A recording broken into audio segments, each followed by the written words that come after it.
Hello everyone, this is भावना। आप सभी का स्वागत है कॉलेज विद भावना में। तो कैसे हैं सभी? बढ़िया हैं, अच्छे होंगे, सभी अच्छे होंगे, तैयारी भी अच्छे से कर रहे होंगे क्योंकि एग्ज़ाम धीरे धीरे नज़दीक आ रहा है। ठीक है, आ रहे हैं नहीं, सारे आ रहे हैं, एक पेपर तो है नहीं, सारे पेपर हैं। 22 तारीख से आपके एग्ज़ाम हैं, तो इतना टाइम अब बचा नहीं है। जो अब तक नहीं पढ़ रहे हैं वो भी पढ़ना शुरू कर दीजिए। देखो, सबके इश्यूज होते हैं, कोई जॉब करता है, कोई साइड बाय साइड बीएड कर रहा है। तो जो साइड बाय साइड बीएड कर रहे हैं वो साइड बाय साइड ही पढ़ना शुरू कर दें। ठीक है, ज़्यादा प्रेशर भी ना लेंगे, अगर थोड़ा थोड़ा भी पढ़ लेंगे तो भी काम चल जाएगा, अच्छे मार्क्स आ जाएंगे। ठीक है, तो अगर चैनल पे नए हैं तो सब्सक्राइब कर लें कॉलेज विद भावना को, क्योंकि क्लासेस चली हुई हैं बीएड की। हम आज करने वाले हैं कंटेम्प्रेरी इंडियन एजुकेशन की कंप्लीट। हमारी आज ये बुक हो जाएगी, फिर हम इसका एक रिवीजन फॉर्म में एक मैराथन करेंगे। हमने फिलोसफी की भी कंप्लीट बुक कर ली है, फिलोसॉफिकल एंड सोशोलॉजिकल पर्सपेक्टिव की पूरी कंप्लीट बुक कर ली है। कंटेम्प्रेरी आज पूरी हो जाएगी। ठीक है, और टीचर टीचिंग टेक्नोलॉजी की हम 5 यूनिट कंप्लीट कर चुके हैं।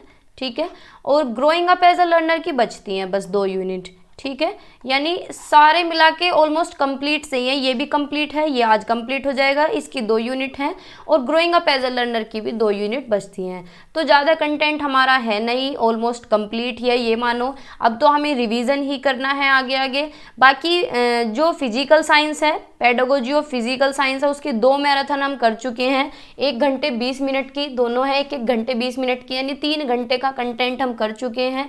बाकी एक पार्ट और होना है इसका, जिसमें ये कंप्लीट बुक हो जाएगी।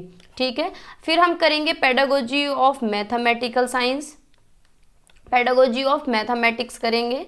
ठीक है, उसे भी ऐसे ही 2 या 3 पार्ट में कंप्लीट कर लेंगे। बस शर्त, मतलब बशर्त आप पूरी देखा करें, बस ये है, आपसे यही उम्मीद मैं कर सकती हूँ कि क्लास को कंप्लीट देखिएगा। अगर कंप्लीट नहीं देखते हैं तो मेरी मेहनत अधूरी रह जाती है।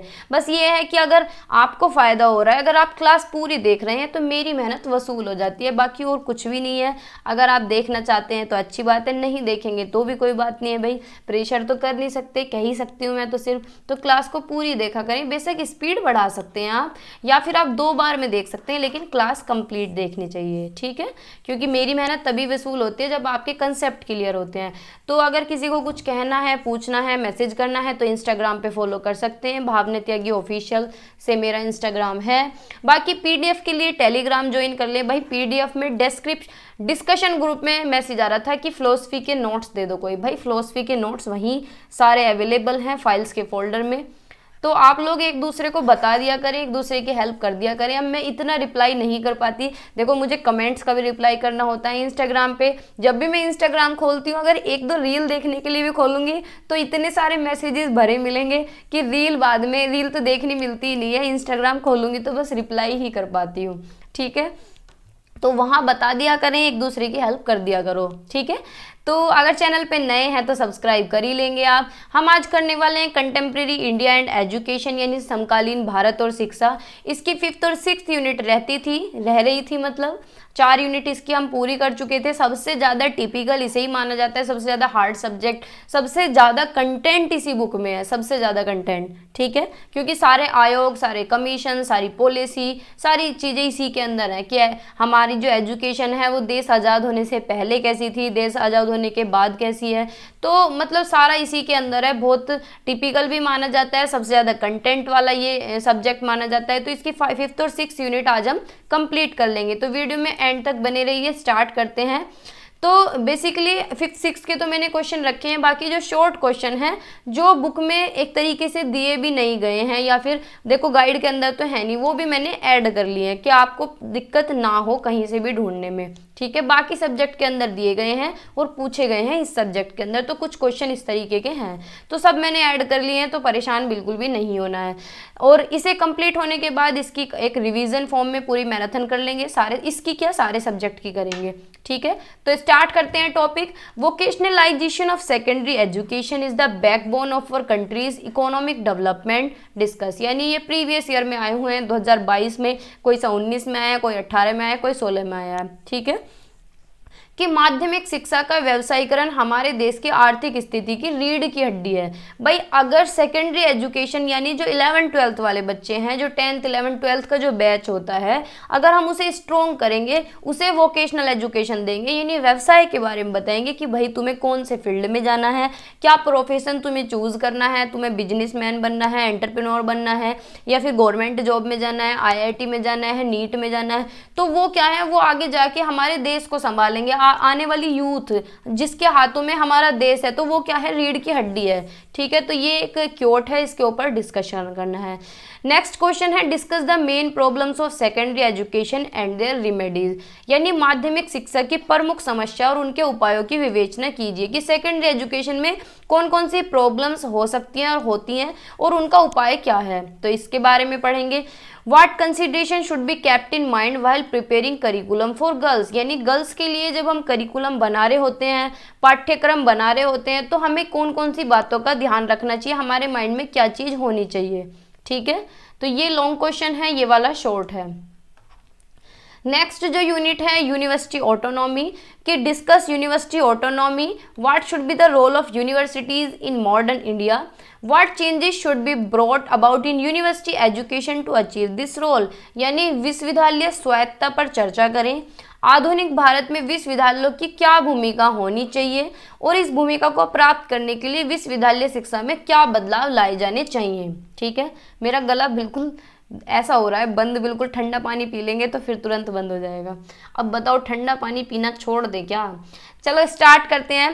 तो क्वेश्चन नंबर फर्स्ट है कि मेन प्रॉब्लम क्या है सेकेंडरी एजुकेशन की और उनकी रिमेडीज क्या हैं। भाई हम खुद ही सोच सकते हैं कि क्या क्या प्रॉब्लम्स आ सकती हैं सेकेंडरी एजुकेशन में। जैसे ही प्राइमरी एजुकेशन में थी प्रॉब्लम्स, ऐसे ही सेकेंडरी एजुकेशन में है। तो सेकेंडरी एजुकेशन क्या है, बहुत ही इंपॉर्टेंट है हमारे इंडिया के लिए, इंडिया की ग्रोथ के लिए, इंडिया की इकोनॉमिक डेवलपमेंट के लिए, क्योंकि बच्चे का बेस तैयार होता है सेकेंडरी से। भाई अब देखो, जैसे कि आज के टाइम पे किसी को मैथ नहीं आता है, किसी को साइंस आता है, या कोई भी सब्जेक्ट है ऐसा हमें नहीं आता, तो हम क्या कहते हैं कि हमारा बेस वीक है, क्योंकि हमें 9th 10th 11th में इन सब्जेक्ट पे इतना ध्यान नहीं दिया गया। तो वो बेस क्या है, हमें अब तक परेशान कर रहा है ना। तो सेकेंडरी एजुकेशन क्या होता है, हमारा बेस होता है। इस पे इस एज में, इन क्लासेज में बच्चों पे और ज्यादा ध्यान देना चाहिए, क्योंकि ये जो बेस होता है ना पूरा जीवन चलता है। चाहे तुम ग्रेजुएशन में चले जाओ, पोस्ट ग्रेजुएशन में चले जाओ, जहां भी जाओगे ये बेस तुम्हारा काम आने वाला है। ठीक है, आगे जाके तुम कितनी भी मेहनत कर लो, अगर बेस बेकार है तो सारी चीज बेकार है फिर। ठीक है, और ज्यादा एक्स्ट्रा एफर्ट्स तुम्हें लगाने पड़ेंगे। It serves as guiding light for children and act as a foundation of their future education, further education, यानी जो आगे की एजुकेशन है, जैसे कि हमें ग्रेजुएशन में जाना है तो उसके लिए क्या होता है, ये फाउंडेशन होती है सेकेंडरी एजुकेशन।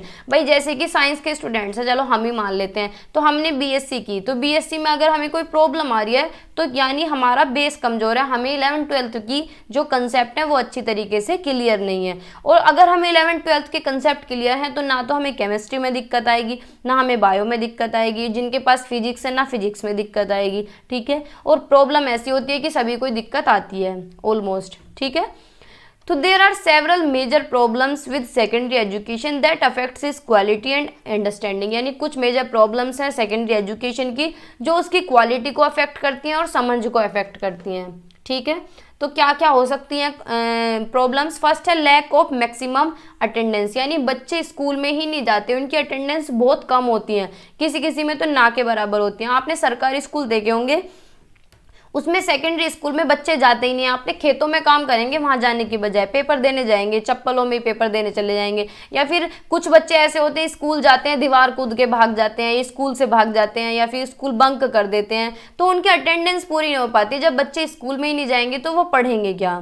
ठीक है, तो temporary leave and absences lead to lack of continuity in education. जब बच्चे स्कूल में एब्सेंट रहेंगे, जाएंगे नहीं, तो एजुकेशन को किस तरीके से कंटिन्यूटी में हम कर पाएंगे, है ना। जब बच्चे नहीं जाएंगे तो पढ़ाएंगे किसी। अब 2 बच्चों को बैठ के पढ़ाने में थोड़ी ना मजा आता है। अब क्लास में 20 बच्चे हों, उस 20 में से 15 ही ना आए हों और 5 ही बच्चे प्रेजेंट हो, तो 5 बच्चों को पढ़ाने में टीचर का मजा नहीं आएगा। ठीक है, अब इसका सॉल्यूशन क्या हो सकता है कि भाई उनके लिए स्ट्रिक्ट रूल बनाए जा सकते हैं, कि अटेंडेंस के रूल बनाए जाएं, बिल्कुल उन्हें सख्ताई से पेशा जाए। ठीक है, क्या होना चाहिए, सख्त उपस्थिति नियम लागू करने चाहिए। Provide incentive for regular attendance, जो बच्चा रेगुलर आ रहा है, डेली आ रहा है, उसके लिए कुछ ना कुछ ऐसा प्राइज रखना चाहिए अट्रैक्टिव कि दूसरे बच्चे भी ये सोचें कि भाई मेरा ही क्या जाता है रेगुलर जाने में, मैं भी जाऊंगा, मुझे भी मिलेगी ये चीज़। चाहे उसे स्कॉलरशिप दें, चाहे एक्स्ट्रा पैसे दें या एक्स्ट्रा फैसिलिटीज़ दें, कुछ भी दे सकते हैं। अब जैसे कि इंसेंटिव की बात हम मान लेते हैं, जैसे कि बीएड की बात है। अब बीएड में जिस भी कॉलेज में आप पढ़ते होंगे, जो रेगुलर बच्चे होंगे ना, उन्हें प्रैक्टिकल में ज़्यादा नंबर देते हैं टीचर्स, ठीक है। और जो रेगुलर नहीं होते उन्हें नंबर नहीं मिलते, उन्हें नंबर उनसे कम मिलते हैं कि 3-3 4-4 नंबर कम मिलते हैं। तो ये क्या है, इंसेंटिव का काम करता है। तो बच्चे सोचते हैं कि यार रेगुलर जाना चाहिए, ठीक है। तो ये इंसेंटिव का काम करता है regular attendance. Help students catch up miss work, जो बच्चों का काम छूट गया है उसमें बच्चों की मदद करें उसे पूरा कराने में, ठीक है। और ये सुनिश्चित करें कि जो भी पढ़ा रहे हैं वो अप टू डेट होना चाहिए, करिकुलम कैसा होना चाहिए, अप टू डेट होना चाहिए, ठीक है। नेक्स्ट पॉइंट है पुअर इंफ्रास्ट्रक्चर, खराब बुनियादी ढांचा। बहुत बार बच्चे स्कूल इसलिए भी नहीं जाते हैं कि स्कूल का स्ट्रक्चर ही खराब है। तो ये भी एक क्या है, ये भी एक प्रॉब्लम है सेकेंडरी एजुकेशन की, कि इंफ्रास्ट्रक्चर इतना बेकार है, स्कूल में टेबल ही नहीं है, कुर्सियाँ ही नहीं हैं, बच्चों की बैठने की जगह नहीं है, उबड़ खाबड़ हो रहा है, खरंजा बना हुआ है क्लासेस का, उसमें ईंट, कोई ईंट ऐसे खड़ी है, कोई ऐसे खड़ी है, तो बच्चे बैठ भी नहीं पा रहे हैं, ना बिछाने के लिए कुछ है। अगर बोर्ड है तो चौक और डस्टर नहीं है, चौक डस्टर है तो बोर्ड टूटा हुआ है, या फिर बारिश आ रही है तो सारा पानी नीचे आ रहा है। और अगर सब कुछ ठीक है तो टीचर्स अवेलेबल नहीं है, कभी टीचर एब्सेंट हो रहे हैं या फिर टीचर है ही नहीं। तो पुअर इंफ्रास्ट्रक्चर है, यानी बेसिक फैसिलिटीज भी स्कूल में नहीं है, जैसे कि क्लासरूम ठीक नहीं है, ना लाइब्रेरीज है, ना लेबोरेटरीज हैं, कि 11th-12th क्लास तो रख ली सरकारी स्कूल में और लैब आज तक उन्होंने देखी नहीं। मैं बताऊंगी, जब हम बीएड कर रहे थे तो एक कॉलेज में माइक्रो टीचिंग के लिए गए, वहाँ पे 11th-12th के भी बच्चे थे, ठीक है, जो हमें क्लास दी गई थी। बीएससी वालों को, एमएससी वालों को, मतलब बीएड वालों को वैसे ज़्यादातर बड़ी क्लासेस दी जाती हैं, प्राइमरी वाली नहीं देते, प्राइमरी को देते हैं बीटीसी बीएलएड वालों को। तो जो वहाँ क्लासेस थी, केमिस्ट्री भी थी बच्चों के पास, साइंस मतलब साइंस वाले बच्चे थे वहाँ पे 20-25, लेकिन उन्हें यही नहीं पता था कि लेबोरेटरी क्या होती है, क्या एक्सपेरिमेंट होते हैं, क्या प्रैक्टिकल होते हैं, कुछ नहीं पता। बस उनके पेपर दिला देंगे 12th क्लास में बाहर और फीस ले रहे हैं, और फीस थी वहाँ की 1000 रुपये महीना, बताओ। तो गलत बात है ये। तो इसका सॉल्यूशन है कि स्कूल में ज़्यादा से ज़्यादा खर्चा किया जाना चाहिए, पैसे लगाओ उसके इंफ्रास्ट्रक्चर में, स्कूल की बिल्डिंग को ठीक करो, कमरों को ठीक करो, और एडिक्वेट फंड प्रोवाइड किया जाना चाहिए, यानी जहाँ पैसे की ज़रूरत है ज़्यादा से ज़्यादा पैसा दिया जाना चाहिए गवर्नमेंट के द्वारा, या फिर प्राइवेट सेक्टर्स भी दे सकते हैं। ट्रेंड स्टाफ होना चाहिए, यानी जो टीचर्स होने चाहिए वो काफ़ी ट्रेंड होने चाहिए। इक्विपमेंट्स आज के टाइम के होने चाहिए, मॉडर्न इक्विपमेंट्स होने चाहिए, ठीक है।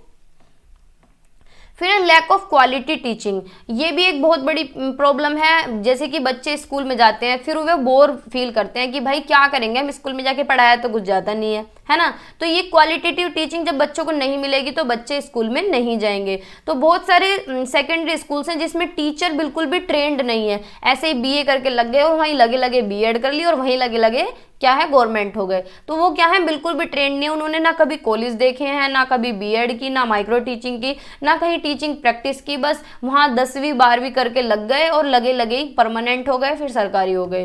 तो क्या है, पुअरली ट्रेंड है, अच्छी तरीके से ट्रेंड नहीं है, और ना ही उन्हें सब्जेक्ट की नॉलेज है, कोई भी सब्जेक्ट एक्सपर्ट नहीं है। तो इस वजह से भी क्या है, क्वालिटेटिव भी जो एजुकेशन है, जो टीचिंग है वो भी क्वालिटेटिव नहीं है। अब इसका सॉल्यूशन क्या है कि टीचर्स को ट्रेंड किया जाए, उन्हें हाई क्वालिटेटिव ट्रेनिंग दी जाए, और जो अच्छे टीचर्स हैं, जो अच्छा पढ़ा रहे हैं, जो अच्छा लेक्चर डिलीवर कर रहे हैं, बच्चों को अच्छा कंटेंट दे रहे हैं, उन्हें क्या होना चाहिए, इंसेंटिव दिया जाए, या तो उन्हें पैसे दिए जाएं या उनकी सैलरी बढ़ाई जाए, मतलब कुछ ना कुछ अट्रैक्टिव चीज़ें उनके लिए की जाएं, ठीक है। Introduce continuous professional development programs for teachers, और टीचर्स के लिए भी प्रोग्राम चलाए जाने चाहिए जिससे कि टीचर्स का भी डेवलपमेंट होता रहे, उनके प्रोफेशन का डेवलपमेंट होता रहे। प्रोग्राम्स कौन से चला सकते हैं, जैसे कि वर्कशॉप अटेंड कर सकते हैं टीचर, ठीक है, वर्कशॉप अटेंड होती है, रिसर्च वर्कशॉप हुई, ट्रेनिंग वर्कशॉप हुई, बहुत सारी चीज़ें ऐसी होती हैं जिसमें टीचर्स जा सकते हैं, ठीक है।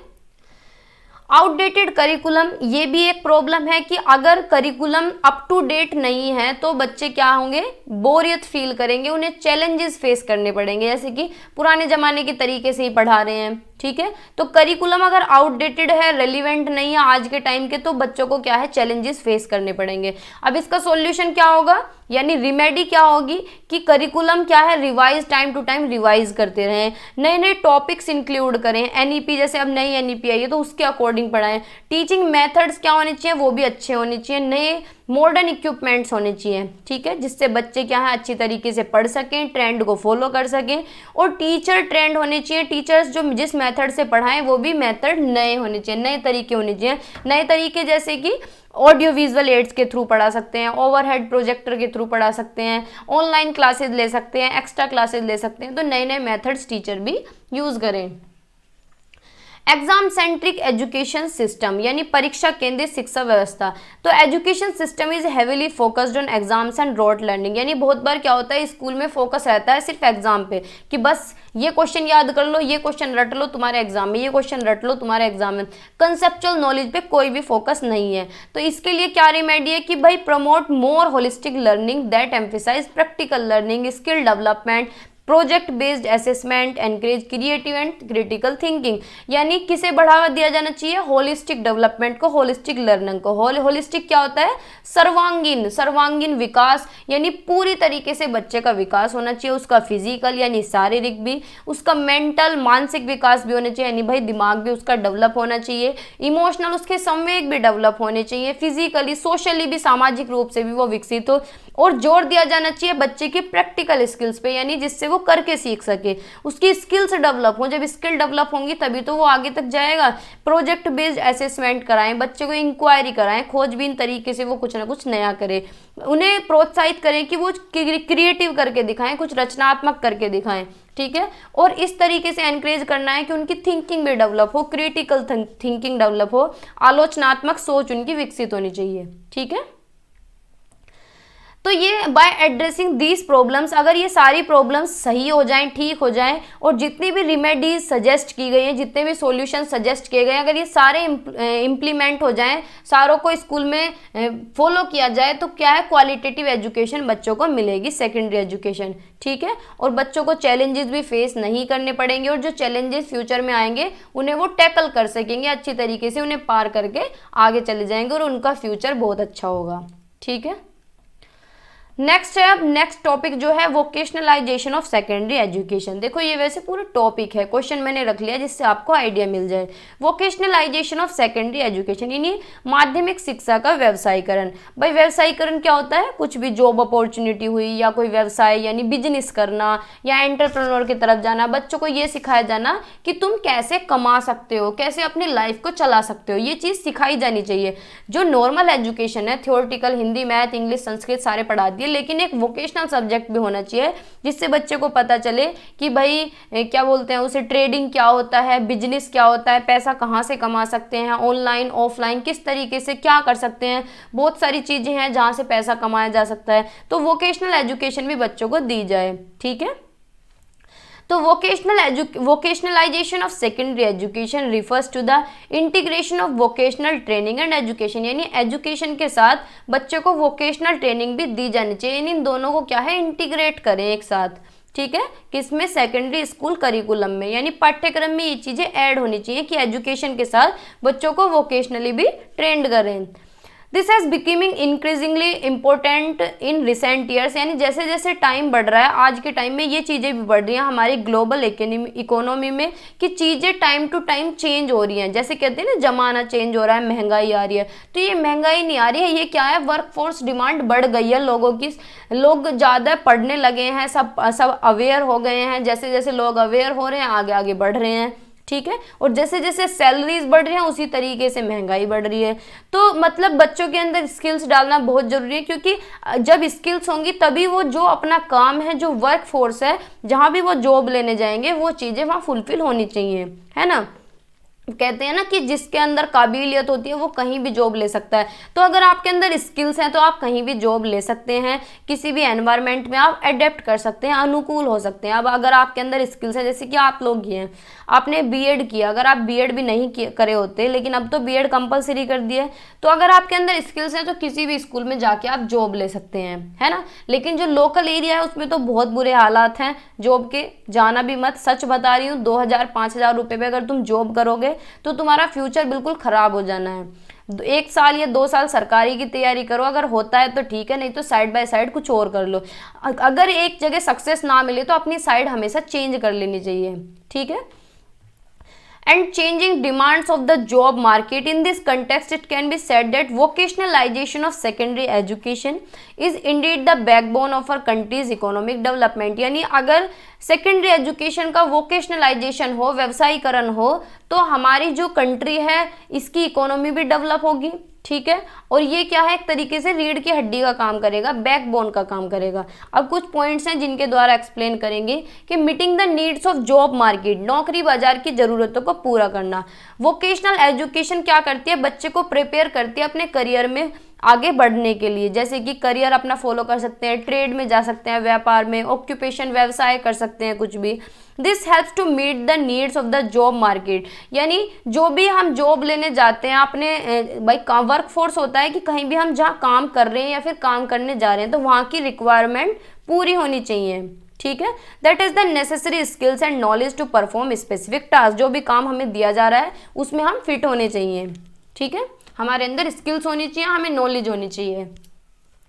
प्रमोटिंग सेल्फ एम्प्लॉयमेंट, यानी स्वरोजगार को बढ़ावा देना, कि वोकेशनल एजुकेशन एनकरेज करती है एंटरप्रेन्योर को। भाई करोड़ों में बात करो, करोड़ों में काम करो, एंटरप्रेन्योर बनो, सेल्फ एम्प्लॉयमेंट बनो, खुद का अपना कुछ भी काम खोल सकते हो, चाय का ठेला खोल लो, पकोड़े की दुकान खोल लो। By providing students with the necessary skills and knowledge to start their own business. मजाक नहीं कर रही हूँ, वैसे ये काम बहुत अच्छे लेवल का है, इसे अच्छे तरीके से करा जाए। कुछ भी काम हो, चाहे ठेले की बात कर लेते हैं, बाहर लगाने की बजाय अंदर लगाओ तो बहुत कमाई है। 3-3, 4-4 हज़ार रुपये दिन के कमाते हैं वो लोग, ठीक है।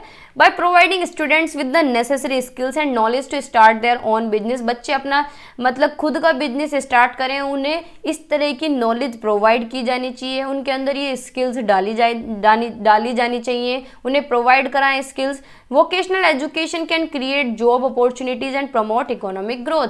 अगर बच्चे को वोकेशनल एजुकेशन दी जा रही है तो उसके जॉब के मौके भी बढ़ जाते हैं और इकोनॉमी की भी ग्रोथ होती है, ठीक है।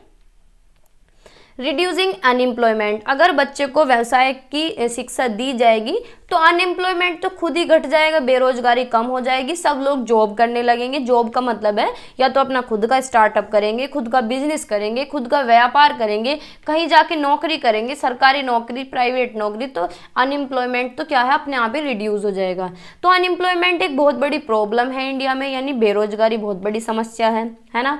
तो vocational education can help to address this issue, यानी व्यावसायिक शिक्षा इस मुद्दे को हल करने में मदद कर सकती है। By providing student with practical skills, बच्चों को स्किल्स प्रोवाइड करके, उन्हें ट्रेंड करके, vocational education can equip them for various job roles and increase their chances for finding employment। अगर बच्चे को व्यावसायिक शिक्षा दी जा रही है, वोकेशनल एजुकेशन दी जा रही है, तो वो अलग अलग जॉब में भी जा सकता है और जो वो करना चाहता है वो उसे जॉब मिल सकती है, उसके चांसेस बढ़ जाते हैं, ठीक है।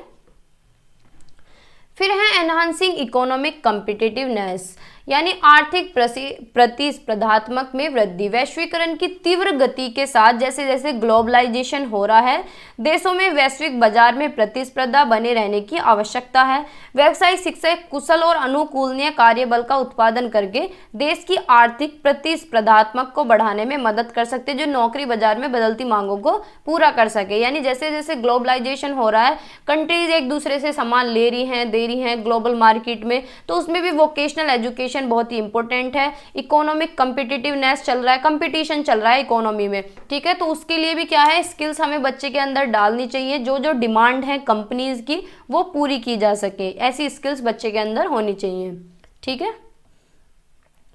प्रमोटिंग सोशल इक्विटी यानी सामाजिक समानता को बढ़ावा देना। वोकेशनल एजुकेशन बढ़ावा देती है सोशल इक्विटी को। कैसे? उन्हें मौका देके जो बच्चे डिसएडवांटेज बैकग्राउंड के यानी वंचित ग्रुप के जो बच्चे हैं वो भी प्रैक्टिकल स्किल्स एक्वायर कर सकें, नॉलेज एक्वायर कर सकें, और क्या है, उनके भी रोजगार के अवसर बढ़ सके, इकोनॉमिक मोबिलिटी उनके साथ भी हो सके, आर्थिक गतिशीलता हो सकती है अगर उन्हें भी वोकेशनल एजुकेशन दी जाए। ठीक है। अंत में अगर देखें तो vocationalization of secondary education is crucial for our country's economic development. अगर व्यावसायिक शिक्षा हम बच्चों को देंगे तो जो देश की इकोनॉमी है वो भी विकसित होगी, उसका भी विकास होगा। तो हमें बच्चों को प्रैक्टिकल स्किल्स सिखानी चाहिए, ट्रेंड करना चाहिए, वोकेशनल एजुकेशन देनी चाहिए, जिससे कि जहाँ भी वो जॉब लेने जाएं वो स्किल्ड हों, वहाँ के वातावरण में अपने आप को अनुकूल बनाएं, कंपटीशन अगर कहीं हो तो वहां भी वो जीत सकें, बैठ सकें। ठीक है। In turn, this can lead to increased economic growth, job creation and social equality. Therefore, it is essential to promote vocationalization of secondary education to achieve our economic development goal. तो ये जरूरी है कि इसे बढ़ावा मिलना चाहिए वोकेशनलाइजेशन को सेकेंडरी एजुकेशन में, जिससे कि हर कोई अपना गोल अचीव कर सके। ठीक है। अब नेक्स्ट क्वेश्चन है कि what consideration should be kept in mind while preparing curriculum for girls. लड़कियों के लिए पाठ्यचर्या तैयार करते समय किन बातों का ध्यान रखना चाहिए? तो देखते हैं। तो फर्स्ट है इंक्लूजन एंड डाइवर्सिटी, यानी समावेशन होना चाहिए और विविधता होनी चाहिए। अगर करिकुलम डिज़ाइन कर रहे हैं लड़कियों के लिए तो दिमाग में ये होना चाहिए कि इंक्लूसिविटी होनी चाहिए, यानी क्लास में जैसे भी लड़कियां हैं, चाहे वो किसी भी सोशो इकोनॉमिक बैकग्राउंड से आ रही हैं, किसी भी कल्चरल से आ रही हैं, कुछ भी उनकी लैंग्वेज बैकग्राउंड है, कुछ भी एक ऐसा भी बैकग्राउंड है, किसी भी कास्ट से आ रही है, किसी भी डाइवर्स बैकग्राउंड से हो, सभी को क्या है एक्सेप्ट किया जाए, सभी को क्या है वैल्यूड फील हो, सभी को लगे कि भाई हाँ हमारी भी इज्जत हो रही है, हमारा भी सम्मान किया जा रहा है। ठीक है। किसी को भी ऐसा फील ना हो, बेचारा फील ना हो, या फिर बुरा फील ना हो, या फिर इन्फीरियर फील ना हो। ठीक है। जो डाइवर्सिटी वाले बच्चे हैं, जो विभिन्नता वाले बच्चे हैं, उन्हें भी एक्सेप्ट किया जाए। विभिन्नता यानी विविधता का मतलब है कि अलग अलग बैकग्राउंड के जो बच्चे हैं, अलग एरिया से कोई आ रहा है, किसी की जात अलग है, कोई गरीब है, कोई अभी अमीर है, यानी सारे बच्चों को एक बराबर समझा जाए।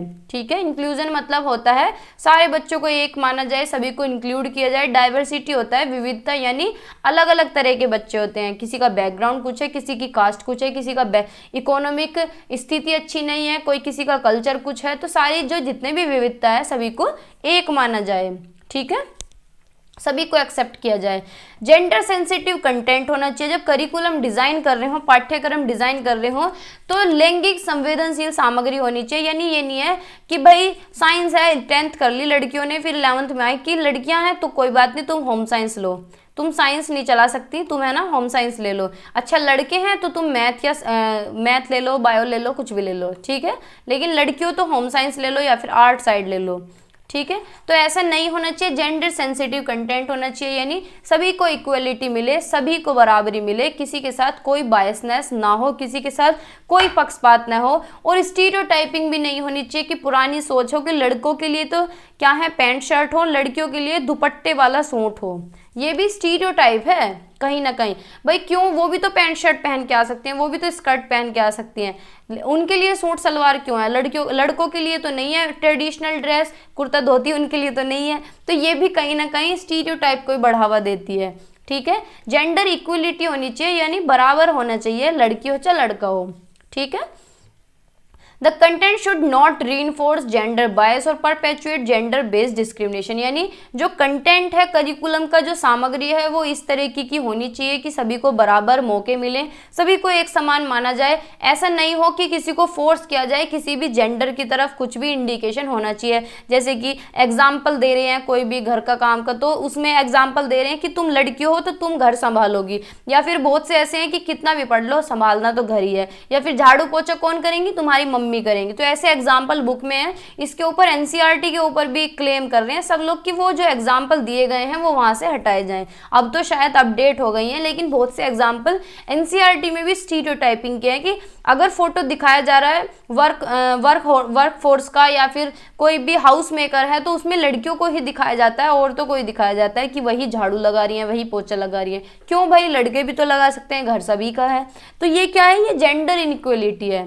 ठीक है, तो कंटेंट इस तरीके का होना चाहिए कि किसी भी एक जेंडर को झुका हुआ ना माना जाए। मतलब इसमें लड़कियों की बात नहीं है, लड़कों की भी है, पर टॉपिक हमारा लड़कियों का है इसलिए लड़कियों पे ज़्यादा फोकस हो रहा है। Role models and career guidance, यानी रोल मॉडल और करियर मार्गदर्शन कैसा होना चाहिए। रोल मॉडल का मतलब है जब लड़कियां पढ़ रही होती हैं तो उनके लिए एग्जाम्पल सेट किए जाएं, तो कि देखो कल्पना चावला इतनी अच्छी हैं, वहां तक पहुंची हैं, और भी जैसे कि मदर टेरेसा हैं, हमारे लिए इंस्पिरेशन का काम करती हैं। तो रोल मॉडल के एग्जाम्पल उनके लिए दिए जाएं। करियर गाइडेंस होनी चाहिए, यानी काउंसलिंग कराई जाए स्कूल में, कॉलेजेस में, जो परामर्श देने आते हैं कि तुम्हें 12th के बाद क्या करना है, तुम्हें कौन सा करियर चूज करना है, कौन सी यूनिवर्सिटी में एडमिशन लेना है, कौन से सब्जेक्ट तुम्हें लेने हैं, क्या स्ट्रीम तुम्हें चूज करनी है, क्या तुम साइड में भी कुछ ऑप्ट कर सकती हो। तो ये क्या है, करियर गाइडेंस भी दी जानी चाहिए। अब ऐसा नहीं है कि उन्हें कह रहे हैं कितना भी पढ़ लो, तुम्हें तो आगे जाके रोटी ही पोनी है, रोटी ही बनानी है। तो भाई ये रोल मॉडल तो होंगे नहीं, ये तो क्या है, एक तरीके से स्टीरियोटाइप होंगे।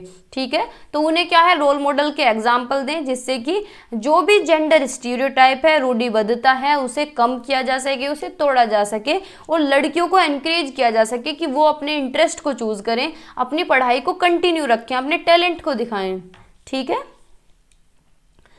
लाइफ स्किल्स के रूल्स भी उन्हें सिखाए जाने चाहिए, लाइफ स्किल्स के बारे में बताया जाना चाहिए। तो करिकुलम इस तरीके का लड़कियों को प्रोवाइड करें कि उन्हें लाइफ स्किल एजुकेशन दी जाए, हेल्थ के बारे में बताया जाए, हाइजीन के बारे में बताया जाए कि साफ सफाई हम कैसे रख सकते हैं। साफ सफाई का मतलब घर वाली नहीं है, अपनी खुद की भी साफ सफाई, हम कैसे स्वच्छ रह सकते हैं, जैसे कि बिल्कुल सिंपल खाना खाना और बिल्कुल हाइजीनिक फूड खाना। ठीक है, फाइनेंशियल लिटरेसी हम कैसे बढ़ा सकते हैं, कैसे हम कमा सकते हैं, सोशल इमोशनल लर्निंग कैसे डेवलप की जा सकती है। तो लड़कियों के अंदर सेल्फ कॉन्फिडेंस डेवलप करना है, रेजिलेंस, डिसीजन मेकिंग स्किल्स की वो कोई भी डिसीजन खुद ले सकें। ठीक है, which are crucial for their personal and professional development, जो कि बढ़िया भी है उनकी पर्सनल डेवलपमेंट के लिए भी और उनके प्रोफेशन के लिए भी।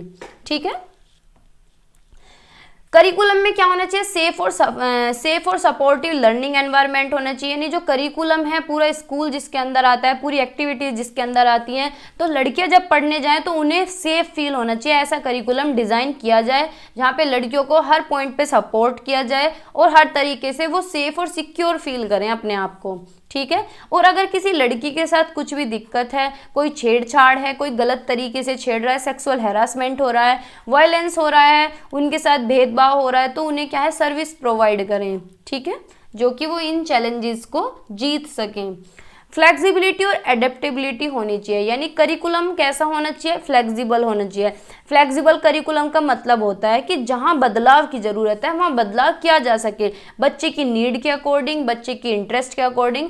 बच्चे की नीड्स पूरी होनी चाहिए और उनके इंटरेस्ट पूरा होना चाहिए, इस तरीके का करिकुलम होना चाहिए। उसे ही हम चाइल्ड सेंटर्ड करिकुलम कहते हैं, जहाँ पे बच्चों की नीड्स को ध्यान में रखा जाता है, बच्चों के इंटरेस्ट को ध्यान में रखा जाता है, बच्चों के लेवल को, बच्चों की एबिलिटी को, यानी ओवरऑल अगर बच्चे को ध्यान में रख के हम करिकुलम बना रहे हैं तो वो होता है चाइल्ड सेंटर्ड करिकुलम। ठीक है, it should allow for diverse learning style, यानी करिकुलम ऐसा होना चाहिए जो हर एक लर्निंग स्टाइल के बच्चों को सूट करे।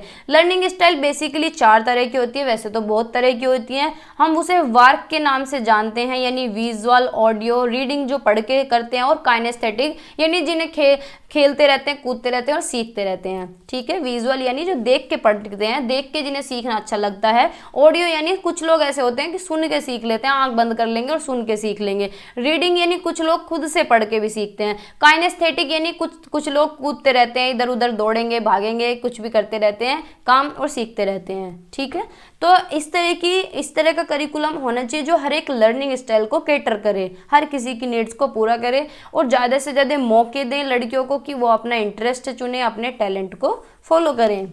ठीक है, अब नेक्स्ट जो टॉपिक है वो है यूनिवर्सिटी ऑटोनॉमी। ये पूरे चैप्टर हैं यूनिवर्सिटी ऑटोनॉमी, जैसे हम पीछे से करते आ रहे हैं सर्व शिक्षा अभियान, ये सारे चैप्टर हैं। ठीक है। तो यूनिवर्सिटी ऑटोनॉमी यानी विश्वविद्यालय स्वायत्तता। पहले तो यूनिवर्सिटी ऑटोनॉमी क्या होता है, सबसे पहले तो ऑटोनॉमी क्या होता है, स्वायत्तता होता है, यानी हम खुद कुछ भी अपने फैसले अपने आप ले सकें, इतनी स्वायत्तता, जैसे कि आज़ादी नहीं होती कि हमें इतनी फ्रीडम है, जैसे किसी घर में कि हमें तो इतनी फ्रीडम है, हम कुछ भी कह सकते हैं, बोल सकते हैं, कुछ भी जॉब कर सकते हैं, कुछ भी खा सकते हैं, तो कुछ भी पहन सकते हैं, तो क्या होती है ऑटोनॉमी। तो इसी तरीके से होती है यूनिवर्सिटी ऑटोनॉमी, यानी यूनिवर्सिटी को पूरी आज़ादी होती है, पूरी फ्रीडम होती है कि वो अपने फैसले खुद ले सके। अब यूनिवर्सिटी कैसे फैसले लेगी कि भाई टीचर्स को अपॉइंट खुद कर सके, सैलरीज अपने आप उनके अपने हिसाब से रख सकें, कुछ भी रिसर्च करनी हो तो वो अपने हिसाब से सेटल कर सकते हैं, टीचर्स को अगर ट्रेनिंग देनी है तो वो अपने हिसाब से दे सकते हैं, और भी अगर कोई भी नई चीज़ प्लान करनी है, कुछ भी प्रोजेक्ट बनाना है, कोई भी एक्सपेरिमेंट करना है तो अपने अकॉर्डिंग कर सके। ऐसा नहीं है कि दूसरी सरकार की ऊपर किसी से परमिशन लेनी पड़ेगी, ठीक है। तो ये होती है यूनिवर्सिटी ऑटोनॉमी यानी स्वायत्त। अब जैसे कि सीसीएस यूनिवर्सिटी है, अपने आप फैसले लेती है, पूरी ऑटोनॉमस है ये, ठीक है, इसे पूरी आज़ादी है कि भाई जब ये एग्ज़ाम चाहे तब करा लेगी। इसे कोई दूसरी यूनिवर्सिटी से कुछ करना पड़ता है कि भाई ड्यू से पूछेगी, पहले दिल्ली यूनिवर्सिटी से पूछेगी कि पेपर कराऊं या ना कराऊं, या फिर कोई प्रेशर है इसके ऊपर, नहीं है ना। तो इसके क्या है, खुद की यूजीसी है, खुद की यूनिवर्सिटी ग्रांट कमीशन है, खुद की ऑटोनॉमी है, इन्हें स्वायत्तता है कि अपने फैसले खुद ले सकते हैं, ठीक है। लेकिन कॉलेजेस जो सीसीएस यूनिवर्सिटी के अंदर कॉलेजेस आते हैं उन्हें ऑटोनॉमी नहीं है वो अपने फैसले खुद नहीं ले सकते हैं कोई, वो अपने आप एग्जाम करा लेंगे, इंटरनल करा सकते हैं लेकिन एक्सटर्नल नहीं करा सकते, है ना। तो वे किसको फॉलो करते हैं, सीसीएस यूनिवर्सिटी को, ठीक है। तो अब पढ़ते हैं, university autonomy refers to the degree of independence that universities have in making decision relating to academic and administrative matters, यानी विश्वविद्यालय की स्वायत्तता से आशय की उस स्वतंत्रता की मात्रा से है जो विश्वविद्यालय को शैक्षणिक और प्रशासनिक मामलों से संबंधित निर्णय लेने में प्राप्त होती है। यानी कोई भी निर्णय अपने आप ले सकते हैं, चाहे वो एकेडमिक हो, चाहे वो एडमिनिस्ट्रेशन का हो, ऑफिशियल कोई भी हो, ठीक है। तो ये जो ऑटोनॉमी है ये यूनिवर्सिटीज़ को अलाउ करती है कि डिज़ाइन करें और इम्प्लीमेंट करें खुद का करिकुलम, अपना पाठ्यक्रम, ठीक है। Make decisions related to faculty and staff appointments, यानी टीचर्स अगर अपॉइंट करने हैं तो भी अपना डिसीजन खुद का होना चाहिए कि हमें कितनी सैलरी देनी है, किस तरीके का टीचर अपॉइंट करना है। Allocate resources in a way that aligns with their mission and values, और अपने अकॉर्डिंग ही रिसोर्सेज अवेलेबल करा सकते हैं, ठीक है। तो ये होती है स्वायत्तता यानी आज़ादी, ठीक है। अब मॉडर्न इंडिया में देख सकते हैं आगे का क्वेश्चन हमारा, आगे का जो है, what should be the role of universities in modern India, what changes should be brought about in university education to achieve this role, यानी तो मॉडर्न इंडिया में यूनिवर्सिटीज़ के क्या रोल हैं। तो भाई अगर आज के टाइम में देखा जाए तो यूनिवर्सिटी बहुत ही इंपॉर्टेंट यानी बहुत ही महत्वपूर्ण रोल निभाती है, क्योंकि हमारे देश का जो फ्यूचर है वो यूनिवर्सिटीज़ कॉलेजेस से होके ही निकलता है। भाई ये हम देश के फ्यूचर को शेप देती हैं, आकार देती हैं। बच्चा कहाँ पढ़ता है, स्कूल के बाद यूनिवर्सिटीज़ में, कॉलेजेस में, और वहाँ से पढ़ के ही आगे जाता है, ठीक है, यानी देश की इकोनॉमी में हेल्प करता है। तो university should be the, university का पहला उद्देश्य होना चाहिए कि बच्चों को अच्छी नॉलेज डिलीवर करें, नए क्रिएट करें चीज़ें, कुछ ना कुछ इनोवेशन होना चाहिए, नवाचार होना चाहिए कॉलेजेस में, सोशल ट्रांसफॉर्मेशन होना चाहिए यानी सामाजिक तरीके से भी परिवर्तन होना चाहिए। और ये जो रोल है, इस रोल को अचीव करने के लिए हमें कुछ ना कुछ चेंजेस करने पड़ेंगे यूनिवर्सिटी एजुकेशन में।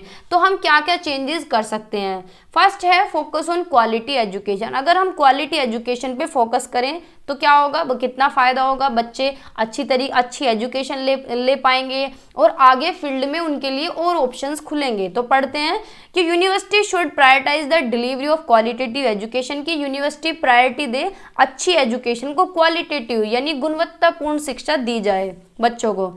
This include the design of curriculum that is relevant and up to date. तो इसी तरीके से ऐसा करिकुलम डिज़ाइन करें जो आज के टाइम का हो, अप टू डेट हो, ओल्ड ना हो बिल्कुल भी।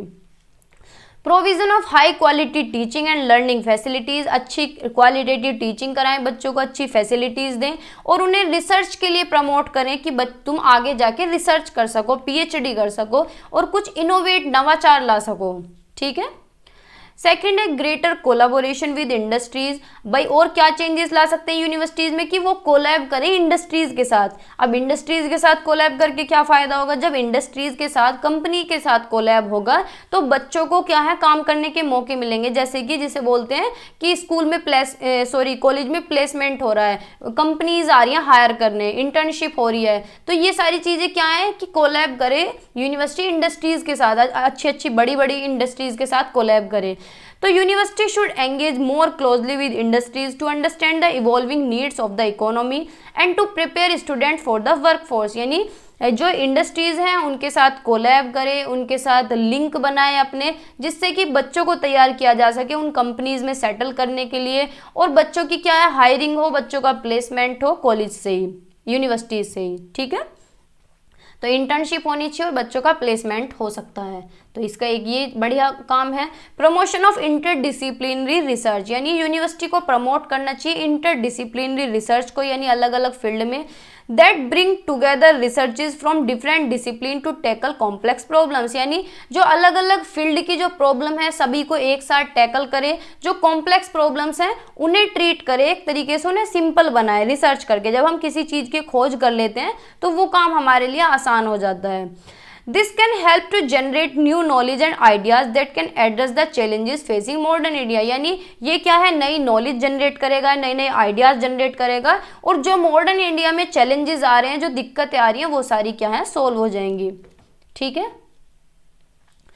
Support for entrepreneurship and innovation, यानी यूनिवर्सिटी में और क्या चेंजेस हो सकते हैं अच्छा रोल निभाने के लिए कि भाई जो एंटरप्रेन्योर बनना चाहते हैं या कोई बच्चा कुछ नवाचार करना चाहता है, कुछ इनोवेशन करना चाहता है, उन्हें सपोर्ट करें। तो यूनिवर्सिटी को बढ़ावा देना चाहिए, सपोर्ट करना चाहिए बच्चों को कि वो क्या है एंटरप्रेन्योर बन सकें, कुछ इनोवेट कर सकें, इनोवेटिव सॉल्यूशन ला सकें, सोसाइटी की प्रॉब्लम्स को सोल्व कर सकें। तो this can include the provision of incubation centres, funding और मेंटरशिप। तो बच्चों को फंड दिया जाए, अगर वो कुछ नया करने चाहते हैं उन्हें मेंटरशिप दी जाए, गाइडेंस दी जाए। ठीक है। Emphasis on social responsibility, university should emphasize, university को जोर देना चाहिए सोशल रेस्पॉन्सिबिलिटी पे, यानी सामाजिक जिम्मेदारी पे, कि बच्चा क्या है एक जिम्मेदार नागरिक भी बन सके समाज का। ठीक है। This can provide civic engagement, मिलजुल के रहे सभी के साथ, कम्युनिटी में अपनी सर्विस दे और सोशल एंटरप्रेन्योर बने, यानी समाज में भी एक तरीके से सहायता करे। अब नेक्स्ट क्वेश्चन है describe the aim of population education, यानी जनसंख्या शिक्षा के उद्देश्य का वर्णन कीजिए। क्यों हम देते हैं पॉपुलेशन की एजुकेशन, कि पॉपुलेशन ज़्यादा नहीं होनी चाहिए, ज़्यादा बच्चे नहीं होने चाहिए, क्यों देते हैं, इसका क्या उद्देश्य है। तो भाई पॉपुलेशन एजुकेशन एक तरह की एजुकेशन है जिसका उद्देश्य है जागरूक करना, लोगों को समझाना कि भाई अगर ज़्यादा बच्चे होंगे, ज़्यादा पॉपुलेशन होगी तो क्या क्या इश्यूज़ हमें उठाने पड़ेंगे, कौन कौन सी दिक्कतों से हमें गुजरना पड़ेगा। ठीक है। तो ये इश्यूज़ की वजह से हम पॉपुलेशन एजुकेशन देते हैं, जिससे कि सभी का भला हो सके, सभी के वेलबींग में काम हो सके, एनवायरनमेंट सेफ रह सके। तो प्राइमरी उद्देश्य जो रहता है to provide individuals with the knowledge, skills and attitude necessary to make informed decisions about their reproductive health, family size and related social and environmental issues। यानी जो पहला उद्देश्य रहता है पॉपुलेशन एजुकेशन देने का कि बच्चों को स्किल्स डेवलप हो सके, उन्हें नॉलेज हो सके, उनका एटीट्यूड डेवलप हो सके, वो अपने डिसीजन ले सकें, रिप्रोडक्टिव हेल्थ का ध्यान रख सकें, अपने फैमिली साइज को मेंटेन रख सकें। अब ऐसा नहीं है कि 12 बच्चे हो रहे हैं फिर उन्हें पालेंगे कहाँ से, भाई बहुत पैसा चाहिए उन्हें खिलाने के लिए, पिलाने के लिए, उन्हें पढ़ाने के लिए। तो ये सारे इश्यूज कैसे सोल्व होंगे, एजुकेशन देके।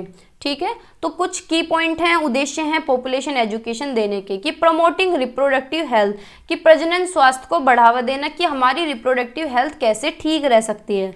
कि पॉपुलेशन एजुकेशन का उद्देश्य है कि बच्चों को क्या है अच्छी एजुकेशन देना एंड एक्यूरेट इन्फॉर्मेशन देना उनके रिप्रोडक्टिव हेल्थ के बारे में, फैमिली प्लानिंग के बारे में, सेक्सुअली ट्रांसमिटेड डिजीज के बारे में, जो सेक्सुअली ट्रांसमिटेड होती हैं, दूसरे सेक्स से लग जाती हैं जो, एंड अदर रिलेटेड टॉपिक्स। इसका उद्देश्य है कि लोग अच्छे डिसीजन ले सकें, सही डिसीजन ले सकें अपने बारे में, अपनी हेल्थ के बारे में। अब ज़्यादा अगर बच्चे किसी लेडी को हो रहे हैं तो ये देखो वो कितनी कमज़ोर हो जाएंगी, आगे जाके उसमें आयरन की कमी मिलेगी। तो मतलब अपनी हेल्थ का भी ध्यान रखें। As well to as promote healthy behaviour and attitude related to sexuality and reproduction, यानी सारी चीज़ों का ध्यान रखना चाहिए कि फैमिली प्लानिंग क्या कर रहे हैं, कितने बच्चे करने चाहिए, ज़्यादा बच्चे करेंगे तो उसका क्या नुकसान हो सकता है, कहाँ से खिलाएंगे उन्हें। एनकरेजिंग रेस्पॉन्सिबल पेरेंटहुड यानी जिम्मेदार माता पिता को प्रोत्साहित करना, यानी बच्चे को ही ये चीज़ें सिखाई जाए कि आगे जाके वो एक रेस्पॉन्सिबल पेरेंट बन सके। ठीक है, तो पॉपुलेशन एजुकेशन जब हम बच्चे को देंगे तो उसका उद्देश्य यही होगा कि वो एक रेस्पॉन्सिबल पेरेंट बन सके। ठीक है, by helping individuals understand the impact of their family size, कि उसे पता चल सके कि फैमिली साइज का क्या इम्पैक्ट पड़ता है हमारे जीवन पे। अगर बच्चे ज़्यादा होंगे, फैमिली बड़ी होगी तो उसके क्या क्या नेगेटिव फीडबैक हो सकते हैं। ठीक है, एनवायरमेंट पे क्या इम्पैक्ट करेगा, सोसाइटी पे क्या इम्पैक्ट करेगा। तो it seeks to encourage individual to make informed decision about the number and spacing of their children, कि बच्चों में गैप कितना लेना और कितने बच्चे रखने हैं। ठीक है, and to help them understand the various options available for family planning. ठीक है, raising awareness of population issues यानी जनसंख्या के मुद्दों के बारे में जागरूक करना, जागरूकता बढ़ाना। तो जनसंख्या शिक्षा का उद्देश्य है जनसंख्या से संबंधित उन मुद्दों के बारे में जागरूकता बढ़ाना जो मानव कल्याण और पर्यावरण को प्रभावित करते हैं, जैसे कि गरीबी, भूखमरी और पर्यावरणीय गिरावट। अब किसी की गरीबत हो और उसके बच्चे ज़्यादा हो जाएं तो वो तो और गरीब हो जाएगा। अब कोई कमाने वाला हो बंदा एक घर में और सही कमा रहा हो और उसके एक ही बच्चे हो तो उनकी लाइफ कितनी स्मूथली चलेगी। ठीक है, तो इसीलिए तो पॉपुलेशन एजुकेशन दी जाती है।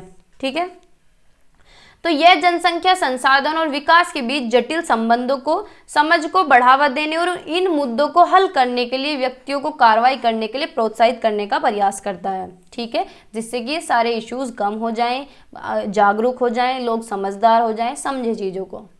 ठीक है, अब नेक्स्ट जो क्वेश्चन है, what do you mean by multipurpose school, यानी बहुउद्देश्य विद्यालयों से आप क्या समझते हैं। भाई नाम से पता चल रहा है बहुउद्देश्य, जिसके बहुत सारे उद्देश्य हों उन्हें बोलते हैं मल्टीपर्पज स्कूल्स। ठीक है, तो मल्टीपर्पज स्कूल वे एजुकेशन इंस्टीट्यूशंस हैं जो कि प्रोवाइड करते हैं एजुकेशनल सर्विसेज और प्रोग्राम जिससे कि बच्चों की नीड्स पूरी की जा सकें। These schools are designed to serve multiple purposes such as providing formal education, यानी क्या क्या देते हैं ये, फॉर्मल एजुकेशन देते हैं। फॉर्मल एजुकेशन कौन सी होती है, जो हम स्कूल में पढ़ने जाते हैं। वोकेशनल ट्रेनिंग यानी व्यावसायिक शिक्षा भी देते हैं। एडल्ट एजुकेशन यानी वयस्कों को भी पढ़ाते हैं और कम्युनिटी सर्विस भी देते हैं। इसीलिए इन्हें क्या कहा जाता है, मल्टीपर्पज स्कूल, क्योंकि बहुत सारे पर्पस पूरे हो रहे हैं। भाई बेसिक एजुकेशन भी मिल रही है, वोकेशनल एजुकेशन भी मिल रही है, हायर एजुकेशन मिल रही है, तो सारी चीज़ें पूरी हो रही हैं। तो ये क्या है, बहुउद्देश्य स्कूल माने जाते हैं। तो फर्स्ट है बेसिक एजुकेशन। तो मल्टीपर्पज स्कूल ऑफर करता है फॉर्मल एजुकेशन प्रोग्राम में, यानी बच्चों को अगर फॉर्मल एजुकेशन दी जा रही है तो सबसे पहले ध्यान दिया जाना चाहिए प्राइमरी पे। फिर जब बच्चे की प्राइमरी पूरी हो जाए फिर सेकेंडरी पूरी होने के बाद हायर एजुकेशन। ठीक है, तो यानी बेसिक एजुकेशन पूरी होनी चाहिए। वोकेशनल ट्रेनिंग दी जाए, यानी बच्चे को व्यावसायिक शिक्षा भी दी जाए। वोकेशनल ट्रेनिंग प्रोग्राम्स चलाए जाने चाहिए। And practical skills and knowledge that can help them employment और स्टार्ट देयर ओन बिजनेस, यानी बच्चे को व्यावसायिक शिक्षा देनी चाहिए, व्यावसायिक प्रशिक्षण देना चाहिए, जिससे कि वो या तो खुद का काम शुरू कर सके या कहीं पे जाके जॉब ले सके।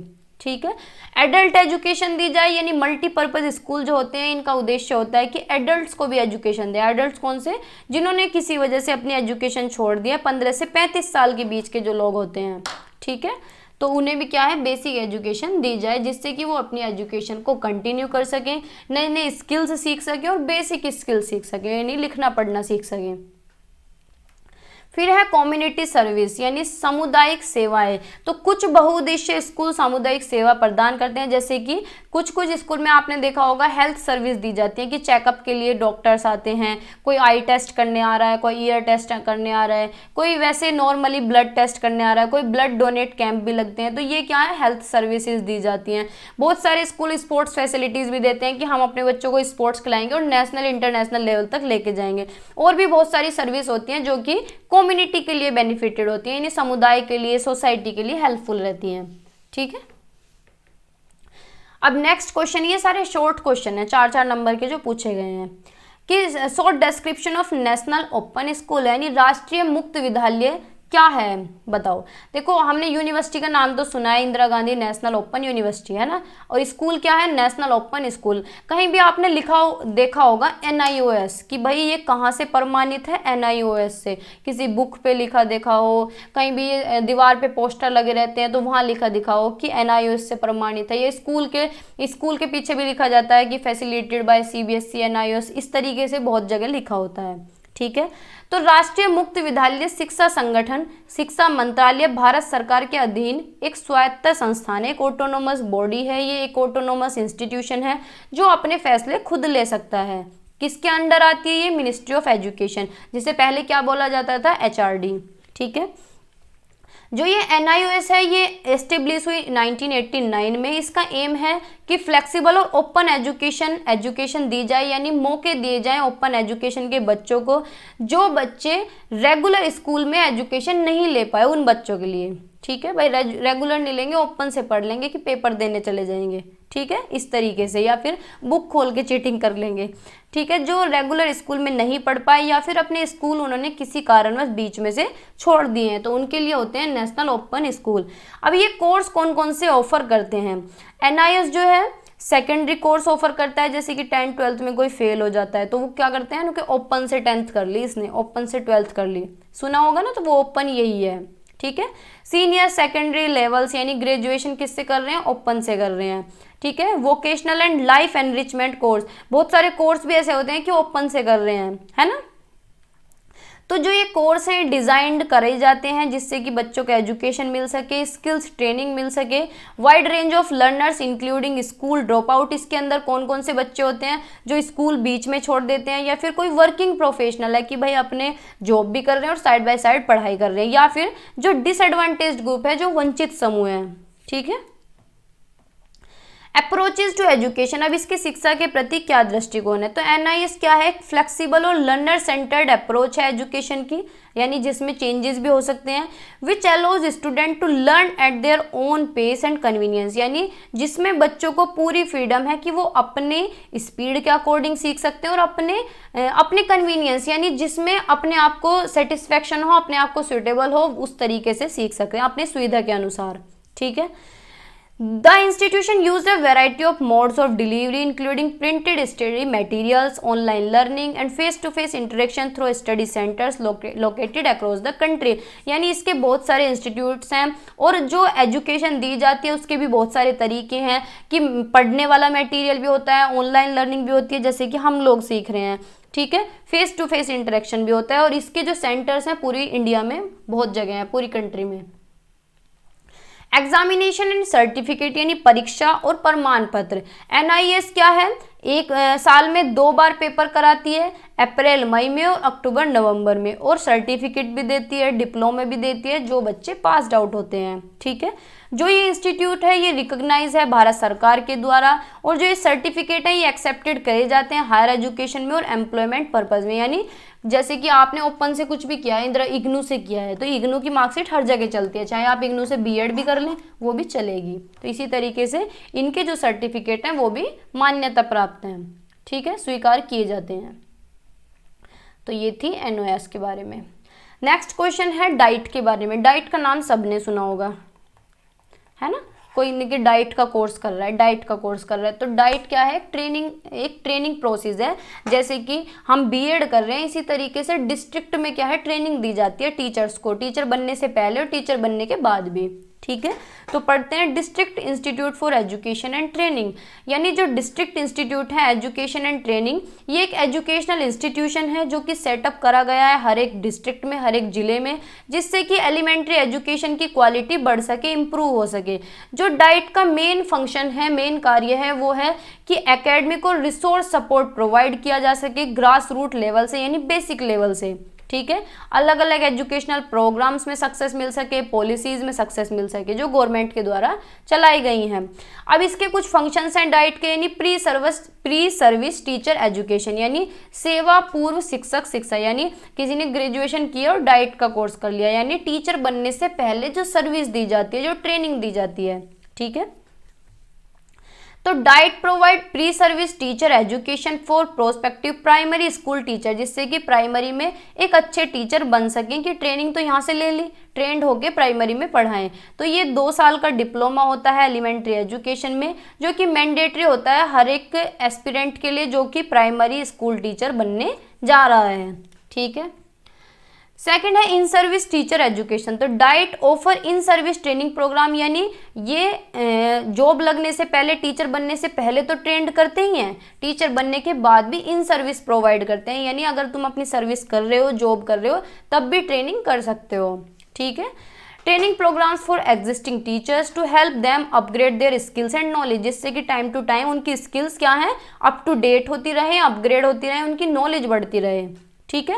ये जो प्रोग्राम है ये इसलिए डिज़ाइन किए जाते हैं जिससे कि इनकी जो पढ़ाने की क्वालिटी है वो इम्प्रूव हो जाए और वो सीख सकें अपने ही डिस्ट्रिक्ट में।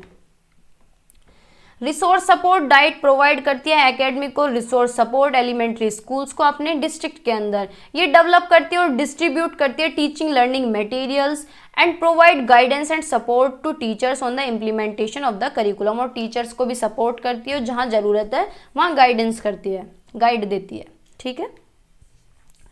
अब नेक्स्ट है UGC university grant commission. University grant commission यानी यूजीसी, भाई नाम से ही पता चल रहा है, यूनिवर्सिटी यानी विश्वविद्यालय अनुदान आयोग, जो किसे क्या करती है, अनुदान करती है, फंड देती है, वो कमीशन। ठीक है। तो इसे नाम दिया गया यूनिवर्सिटी ग्रांट कमीशन। एक स्टेचुटरी बॉडी है, एस्टेब्लिश हुई इंडियन गवर्नमेंट के द्वारा, रेगुलेट की जाती है और फंड दिया जाता है हायर एजुकेशन इंस्टीट्यूशंस को, जैसे कि जो भी कॉलेजेस वगैरह होते हैं, जैसे कि आप जिस कॉलेज में पढ़ रहे हैं तो वहाँ फंड दे रही है यूजीसी। तो ये क्या है, फंड देने का काम करती है और इसकी बहुत सारी ज़रूरतें भी हैं, देखेंगे कौन कौन सी ज़रूरतें हैं। कोऑर्डिनेशन एंड रेगुलेशन, यानी जितने भी कॉलेजेस होते हैं उन्हें यही कोऑर्डिनेट करती हैं, जितने भी हायर एजुकेशन होते हैं। तो इसके जो प्राइमरी नीड्स है, one of the primary needs of the UGC is to coordinate and regulate higher education in India, यानी इसकी प्राथमिक आवश्यकताओं में से एक क्या है, भारत में उच्च शिक्षा का समन्वयन और विनिमय करना, यानी कोऑर्डिनेट करना और उन्हें रेगुलेट करना। ठीक है। यानी जोड़ना और उन्हें अच्छी तरीके से चलाना। It sets standard for academic excellence and quality and ensure that these standards are maintained by universities and colleges across the country, यानी ये शैक्षिक उत्कृष्टता और गुणवत्ता के लिए मानक निर्धारित करती है, यानी एक स्टैंडर्ड सेट कर लेती है। जैसे कि स्टैंडर्ड सेट हो रखा है कि 60% पे आपकी फर्स्ट डिवीज़न आनी है, तो ये क्या है, पूरा एक मानक सेट कर रखा है एक्सीलेंस का, कि भाई तुमने अगर तुम्हारे 80% या 85% तुम्हारे आते हैं तो तुम बीएड में टॉप करोगे। ठीक है। ये मानक है, यानी एक क्राइटेरिया है, ऐसा नहीं है फिक्स है कि तुम्हारे 85 आ गए तो तुम ही टॉप करोगे, यानी तुम्हारे बैच में अगर लगभग इतने आते हैं या फिर लगभग अगर इतने नंबर आते हैं तो तुम अच्छा स्कोर कर पाओगे, एक्सीलेंस कर पाओगे एकेडमिकली। ठीक है। अब ये सुनिश्चित करना कि स्टैंडर्ड जो है मेंटेन रहे यूनिवर्सिटीज़ के द्वारा, कॉलेजेस में, पूरे इंडिया में। ठीक है। फंडिंग, तो यूजीसी क्या है, फंड भी प्रोवाइड करती है यूनिवर्सिटीज़ को, कॉलेजेस को, अलग अलग उद्देश्य के लिए। अगर किसी को रिसर्च के लिए जाना है या इंफ्रास्ट्रक्चर ठीक करना है, जैसे कि कॉलेज की बिल्डिंग बनानी है या कॉलेज में लाइब्रेरी बनानी है, लेबोरेटरी बनानी है, तो उसके लिए फंड अवेलेबल कराती है। रिसर्च करनी है तो उसके लिए फंड देती है। फैकल्टी डेवलपमेंट करना है, यानी अगर टीचर्स अच्छे रखने हैं, अच्छे सैलरी वाले प्रोफेसर रखने हैं, तो भी फंड प्रोवाइड करती है और बच्चों को भी सपोर्ट करती है। कैसे सपोर्ट करती है भाई, स्कॉलरशिप मिलती है, जैसे कि बीएड में आप लोगों को मिली होगी स्कॉलरशिप, 50-50 हज़ार रुपये मिलते हैं, फर्स्ट ईयर में 52,000 के आसपास मिलते हैं, सेकंड ईयर में 35,000 के आसपास मिलते हैं। तो स्कॉलरशिप भी प्रोवाइड करती है और फेलोशिप भी देती है। ठीक है। थर्ड है करिकुलम डेवलपमेंट, तो यूजीसी क्या है, डेवलप, जो ये करिकुलम है, जो पाठ्यक्रम है, उसे भी डेवलप करती है for various academic programs offered by universities and colleges. It ensures that the curriculum is up to date and relevant and meet the needs of the society and industry, यानी UGC curriculum को development करती है और यह सुनिश्चित करती है कि करिकुलम क्या है, अप टू डेट होना चाहिए, ट्रेंड के अकॉर्डिंग होना चाहिए, जो बच्चों की ज़रूरतों को पूरा करे, बच्चों की नीड्स को पूरा करे। ठीक है।